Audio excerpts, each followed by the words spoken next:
Hello and welcome to the world wide course. दोस्तों, Iran को लेकर ना बड़ी खबर निकल कर आ रही है। पूरा का पूरा वेस्ट, यूएसए से लेकर यूरोप तक सब के सब ईरान को लेकर बहुत ही ज्यादा शॉक हो गए। हलचल मच चुकी है वेस्टर्न वर्ल्ड में। पूरी वेस्ट मीडिया और इजरायली मीडिया इसको लगातार कवर कर रही है, चला रही है अपने टीवी पर। अब देखो ईरान ने क्या कारनामा सरंजाम दिया है। देखो हुआ क्या है यहाँ पर कि ईरान ने अपना खुद का इंडिजीनियस स्वदेशी रॉकेट बनाकर उस रॉकेट से ना एक सोरैया नाम के सैटेलाइट को स्पेस में भेजा। ईरान ने अपना सोरैया सैटेलाइट को कामयाबी से ऑर्बिट में डिप्लॉय भी किया। ये खबर ईरानियन स्टेट मीडिया ने सैटरडे को दी है। अब इससे ना वेस्टर्न कंट्रीज ईरान की ये कामयाबी देखकर बहुत ही ज्यादा बौखला चुकी है, टेंशन में आ चुकी है, क्योंकि ईरान के इस काम की वजह से वेस्टर्न कंट्रीज के कंसर्न्स बढ़ चुके हैं जो तेहरान के न्यूक्लियर एम्बिशन से जुड़ी है। देखो अब आपके दिमाग में ना एक क्वेश्चन आना चाहिए कि आखिर ईरान के इस कदम से वेस्ट डरा हुआ क्यों है। ये तो ईरान का स्पेस प्रोग्राम है ना, न्यूक्लियर प्रोग्राम थोड़ी है। देखिए पहली बात तो ये है कि ईरान ने इस बार अपने सैटेलाइट को डिप्लॉय करते वक्त सबसे ऊंची हाइट तक इस सैटेलाइट को पहुंचाने का फैसला किया था, जो कि ईरान ने किया भी है, जो कि पहली बार ईरान की हिस्ट्री में हुआ है। ये सिविलियन ईरानियन स्पेस एजेंसी के रिसर्च आर्म के थ्रू बनाया गया था। ये सैटेलाइट को अर्थ से 750 किलोमीटर की ऑर्बिट में भेजा गया है।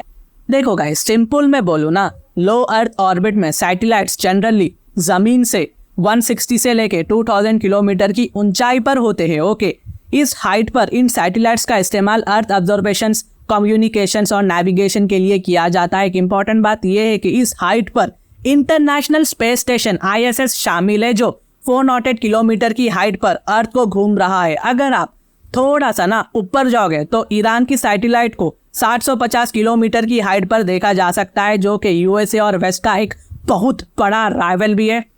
रिपोर्ट्स के मुताबिक ये ईरान की तरफ से सक्सेसफुली सैटेलाइट्स पहुंचाई गई सबसे ऊंची ऑर्बिट है ये ईरान की हिस्ट्री में, और इस हाइट पर ईरान यूएसए और वेस्टर्न कंट्रीज पर नजर भी रख सकता है।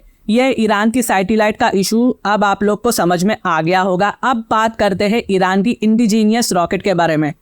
मैंने शुरुआत में कहा था ये तो ईरान का स्पेस प्रोग्राम है, न्यूक्लियर प्रोग्राम थोड़ी है जो वेस्टर्न कंट्रीज को इतना डर लग रहा है। देखिए वेस्ट कंट्रीज को यहाँ डर ये है कि ईरान स्पेस प्रोग्राम के नाम पर ना न्यूक्लियर बैलिस्टिक मिसाइल की टेक्नोलॉजी को भी डेवलप कर रहा है। समझाता हूँ एक्चुअली इसका लिंक कहाँ से कहाँ टच हो रहा है। यूएस गवर्नमेंट और मिलिट्री परेशान है क्योंकि स्पेस मिशन के लिए रॉकेट बनाने में हासिल हुई नॉलेज और एक्सपर्टाइज की मदद से बैलिस्टिक मिसाइल बनाया जा सकता है, जो कि ज्यादा दूर तक पहुंच सकता है। दुनिया के कोने कोने को जाकर ये बैलिस्टिक मिसाइल दुश्मन देश पर अटैक भी कर सकता है। और इजी वर्ड्स में बोलूं ना, सिंपल इजी वर्ड्स में, स्पेस लॉन्च टेक्नोलॉजी जैसे रॉकेट और बैलिस्टिक मिसाइल टेक्नोलॉजी, इन दोनों में सेम रॉकेट प्रोपल्शन और गाइडेंस सिस्टम शामिल होते हैं, इस्तेमाल होता है। कुछ टेक्निकल नॉलेज और एक्सपर्टाइज दोनों फील्ड में इस्तेमाल किए जाते हैं, दोनों में सेम होते हैं। यानी कि स्पेस टेक्नोलॉजी और बैलिस्टिक मिसाइल टेक्नोलॉजी, इन दोनों में सेम टाइप की टेक्नोलॉजी इस्तेमाल की जाती है।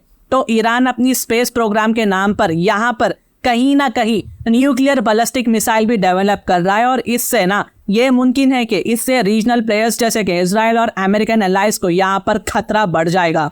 और देखो गाइस, जितना इंडिया को, रशिया को ईरान की फिक्र नहीं है ना, उससे कहीं ज्यादा तो अमेरिका, यूरोप को ईरान की फिक्र है। और इनको डर ये है कि ईरान इस टेक्नोलॉजी को इस्तेमाल करके ऐसे बैलिस्टिक मिसाइल बना सकता है जो न्यूक्लियर वॉरहेड्स को कैरी कर सकते हैं। अमेरिका के मुताबिक ये मिडिल ईस्ट में सिक्योरिटी रीजन को बड़ी हद तक भड़का देगा और दुनिया भर में पीस को बड़ा खतरा होगा। लेकिन नॉर्थ कोरिया की सिचुएशन में, कंडीशन में ना अमेरिका कहाँ था? अमेरिका ने नॉर्थ कोरिया को क्यों नहीं रोका जैसा आज ईरान को रोक रहा है? और गाइस, नॉर्थ कोरिया बहुत ही ज्यादा खतरनाक है, स्पेशली वहाँ का तानाशाह किम जोंग उन। और गाइस, आज के टाइम पे नॉर्थ कोरिया के पास लगभग 30 न्यूक्लियर वॉरहेड है। साथ ही North Korea intercontinental ballistic missile को ऑपरेट भी करता है, जो न्यूक्लियर वॉरहेड्स को जो दुनिया की किसी भी कोने में ले जाकर अटैक भी कर सकता है। यूएन की तरफ से ईरान के बैलिस्टिक मिसाइल प्रोग्राम के मुताबिक लगाए गए सैंक्शंस पिछले अक्टूबर में खत्म हो गए थे, एक्सपायर हो गया था। यूएस इंटेलिजेंस कम्युनिटी के मुताबिक ईरान का जो ये रॉकेट है ट्रैवल टाइमलाइन को कम करता है, क्योंकि इसमें मिलती जुलती टेक्नोलॉजी इस्तेमाल होती है जो कि ईरान को इंटरकॉन्टिनेंटल बैलिस्टिक मिसाइल तैयार करने में मदद करती है। तो यहाँ यूएसए को बहुत बड़ा शक है ईरान पर। इंटरनेशनल ट्रीटीज जैसे कि missile technology control regime, MTCR इसे शॉर्ट फॉर्म में कहा जाता है, बैलिस्टिक मिसाइल टेक्नोलॉजी प्रोलिफरेशन को रेस्ट्रिक्ट करता है, फैलने से रोकता है, जबकि ईरान इसका हिस्सा तो नहीं है। लेकिन ये रेगुलेशन ईरान के लिए मुश्किलात पैदा करती है, ताकि ईरान को मिसाइल बनाने के लिए ज़रूरी कंपोनेंट्स और पार्ट हासिल करने में मुश्किलात का सामना हो। उन्हें जल्द ये पार्ट्स बिल्कुल भी नहीं मिले। अगर मैं ईरान के पर्सपेक्टिव से बोलूँ तो ईरान की गवर्नमेंट ये कहती है कि उनका स्पेस प्रोग्राम, जिसमें रॉकेट टेक्नोलॉजी शामिल है, बिल्कुल प्योरली पीसफुल पर्पस के लिए बनाया गया है, नॉलेज पर्पस के लिए बनाया गया है। इसका कोई ताल्लुक मिलिट्री एम्बिशन से नहीं है। यह बेसिकली ईरान का कहना है।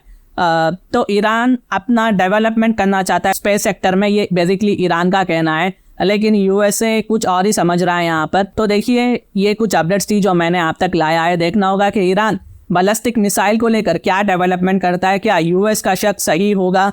यूरोप क्या करेगा? रिएक्शन क्या आता है सऊदी अरबिया से? ये तो देखने वाली बात होगी। ये तो फ्यूचर में ही मालूम होगा। अगर इसके रिलेटेड कुछ भी डाउट हो ना, तो आप मुझे कमेंट करें, मैं आपको उसका जवाब दे दूंगा, साथ में हार्ड भी दे दूंगा। और अगर मेरी वीडियो इन्फॉर्मेटिव दिखे तो इंटरनेशनल अफेयर्स के लिए आप मेरे चैनल को सब्सक्राइब कर सकते हैं। Thank you for watching, thank you for listening, and I always say God bless you all.